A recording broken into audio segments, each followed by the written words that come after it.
how would you balance a triple pendulum without seeing it? This is about one of the cleverest ideas in control, using the few things you can measure to infer what's happening underneath, and then using that estimate to control systems that seem impossible to control. And this is not an AI trick, it is classical theory used in rockets, robots, drones, and so on. So let's build up to it, starting with the single pendulum where we can see everything. And once you get a feel for how it reacts, you can move the tip around quite easily. It's a bit shaky, but still easier than balancing a double pendulum. I mean, you kind of feel how each pendulum has to move to support the next one. For instance, to catch this mass before it tips over, I need this mass to move over here, and to make that happen I need to push the cart over there. It feels a bit like backing into a parking space with two trailers under time pressure, but knowing what to do and actually doing are two different things. And it gets worse the more pendulums I add. For the triple pendulum, even keeping it still is impossible for me. Now in slow motion I could probably do a better job, so it makes sense that a fast controller should be able to balance it. And yeah, this controller can balance 3 or even 7 pendulums and drive them to a goal position, but it can even do this without seeing the intermediate pendulums.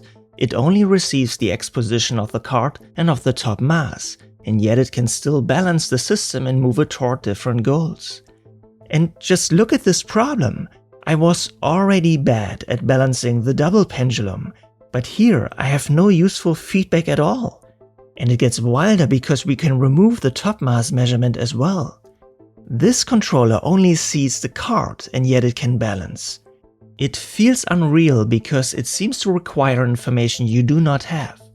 And I don't want this to be a show-off of some cool controller where you just leave with a feeling of resignation. Because as hard as this problem looks, the control logic is surprisingly simple. So let's start by controlling a single pendulum by intuition and then see why that breaks down for a double or triple pendulum. This video is sponsored by Brilliant. More at the end. So here's what we can measure about the pendulum's motion: the cart position and velocity, and the pendulum's angle and angular velocity. And if we know all 4 variables, we can use them to write a rule for the push force. That's the controller's job. It senses that something's going wrong and commands the actuator to push back. So what could be the simplest rule to prevent this pendulum from tipping over? Obviously, the angle is the out of balance measure. So the more the pendulum leans to the right, the more we push the cart to the right as well, which means the push force is just the angle times some factor. And if that factor is too small, the push won't catch the pendulum. But if we make it stronger, the pendulum is caught and balances. The problem is that the angle keeps asking for a push until the pendulum is upright. But by then inertia carries it past the top and we catch it again from the other side, so it oscillates. To reduce that, we reduce the push force when the pendulum approaches the upright position quickly. And that is exactly what the angular velocity tells us. Near the top, the angular velocity is large, and during approach it has the opposite sign of the angle. So if we add some angular velocity to the push force, it takes away part of the too much pushing around the top. And it works because basically we attached a virtual spring damper to the pendulum. Now the pendulum balances, but the whole cart drifts, and I wanted to reach different goal positions. How do we do that? The cart drifts because catching the pendulum required more push in one direction than the other. So if we want the cart to drift toward the goal, we can create that imbalance deliberately. We bring the pendulum out of balance toward the goal. And we do that by pushing the cart away from the goal.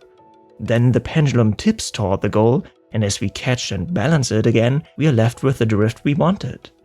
And again, we use cart velocity to remove the overshoot. It's a bit like pulling a rock under your feet, so you have to step in that direction to stay balanced.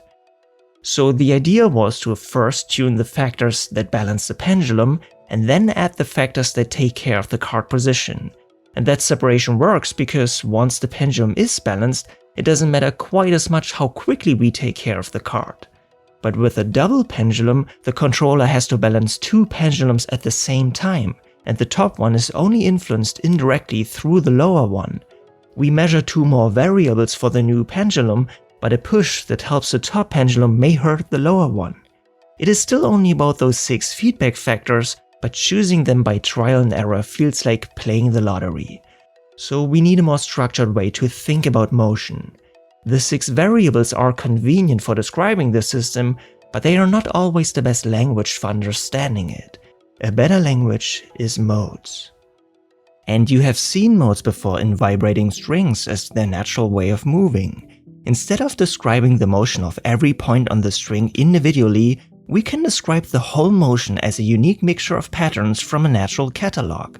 Here, for instance, the motion is composed of 2 times the first mode, minus half of the third mode, and a bit of a higher mode. And this language is insightful because each mode has its own personality. Some modes oscillate, some die out, some grow. For a real string, these patterns usually oscillate and the higher modes often decay faster.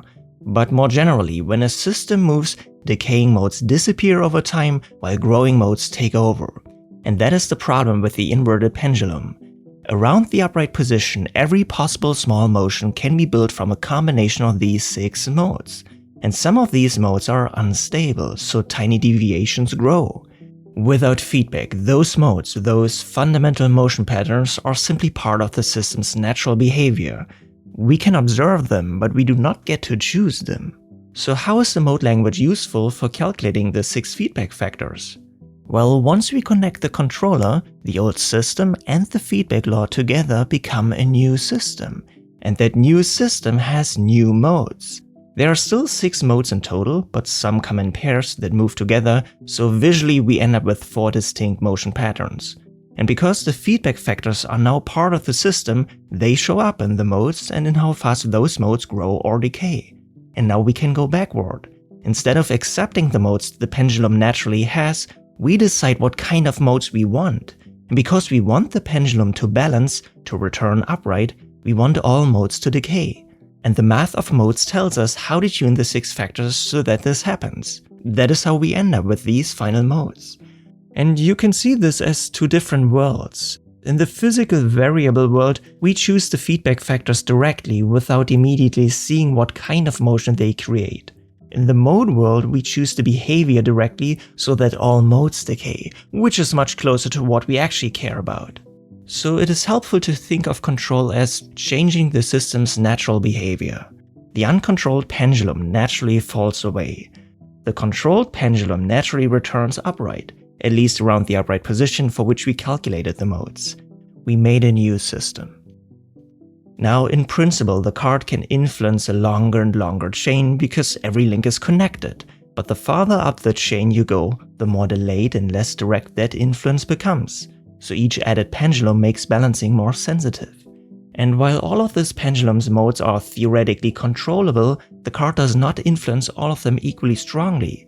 In a real system with noise and limited force, that matters. But you don't necessarily need to control every mode. If you can practically control all the unstable ones, the system can realistically be stabilized. More generally, a controller can only damp modes that the push force can actually influence. For example, if we control a string by pushing only at its center, then any mode with a node at that center is invisible to that actuator. Keep that idea in mind, because later we'll ask the same question about measurements.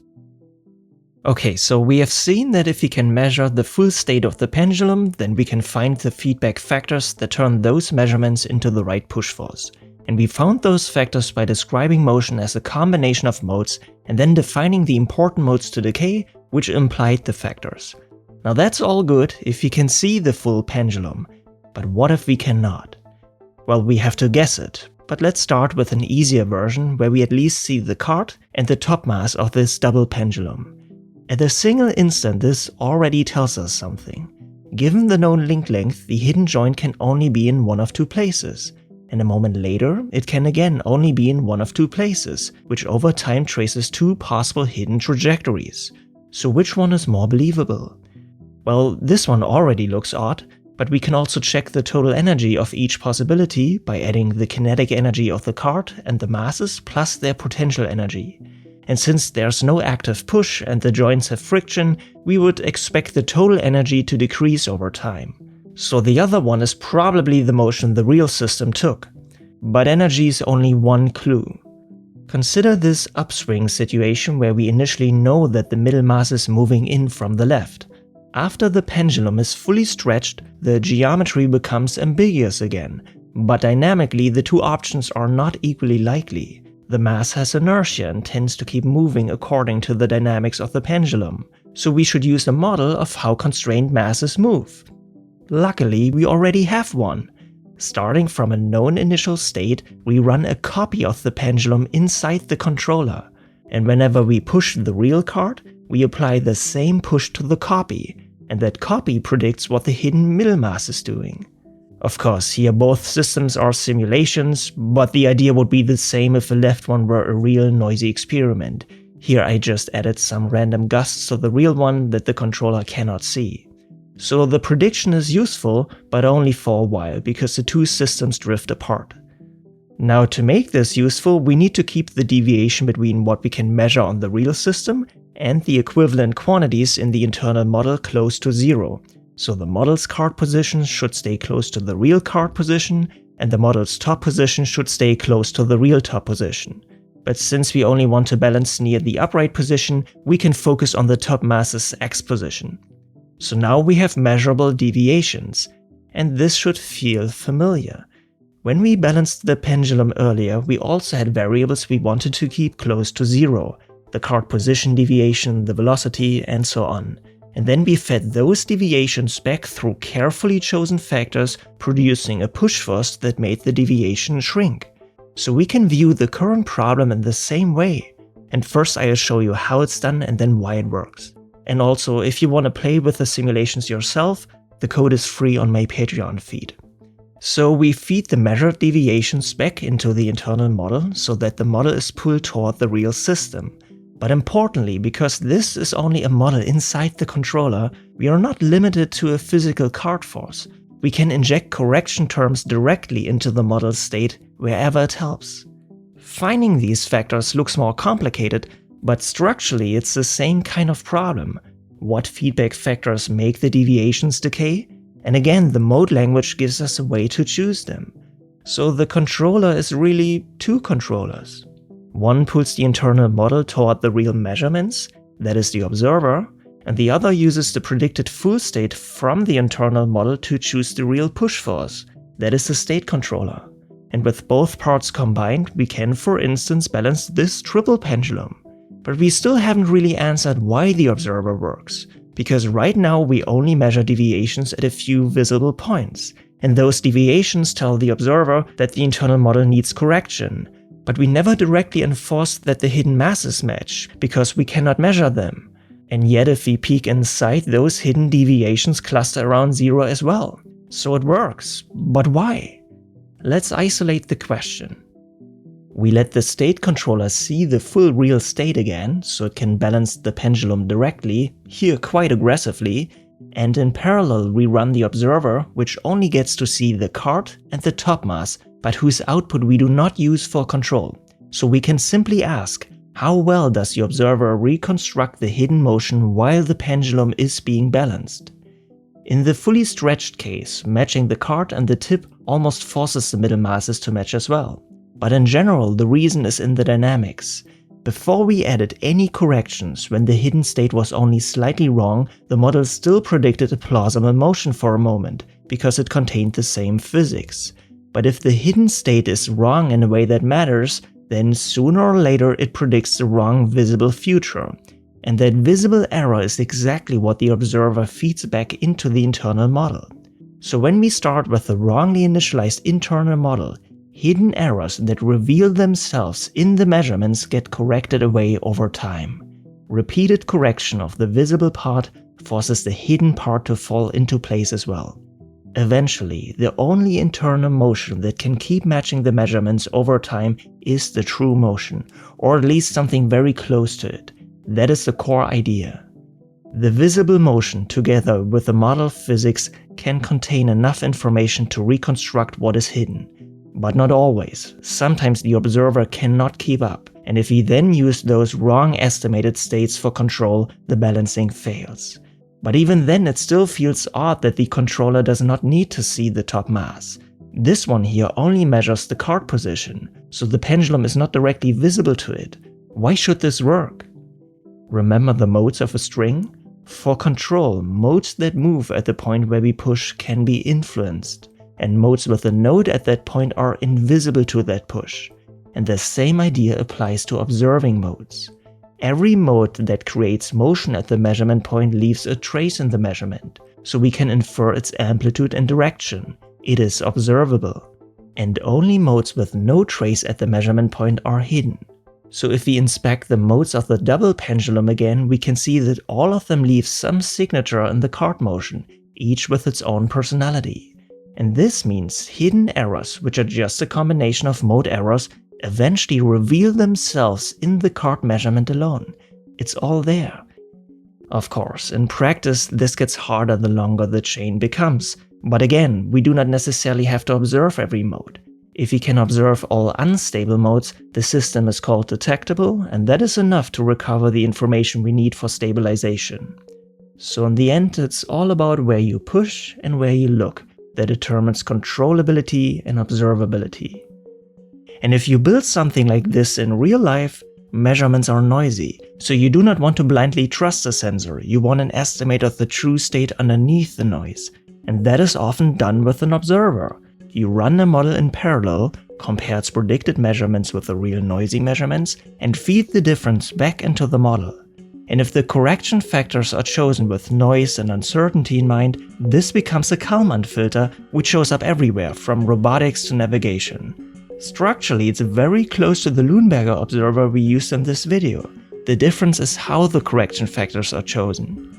But what stays with me the most from making this video is, after balancing so many pendulums without looking, balancing a triple pendulum while looking suddenly feels much less mysterious, at least in theory. But the reason is not that the system became easy, it's that we found a better way to look at it. Modes essentially give us a different coordinate system for describing the same motion. This whole video is about changing perspectives, and that is why Brilliant's new personal tutor feels so natural to me. Especially in a course like coordinate transformations, it guides you toward the useful perspective. Adjust the coordinates to perform a 270-degree rotation. I don't see the first step. Let's try a test point. Where should -1, -2 move to? Yeah. That's right. So -1, -2 goes to -2, 1. See a pattern? That's a perfect run. And their math and coding curriculum is designed by experts from MIT, Harvard, Stanford, and with the tutor it feels like having that experience looking over my shoulder. Click the link below or scan the QR code to get started with Brilliant's tutor for free. You can upgrade to Premium to unlock all courses. And right now, Brain Truffle viewers can save 20% off an annual subscription at brilliant.org/braintruffle. Thanks for watching, and thanks for your support.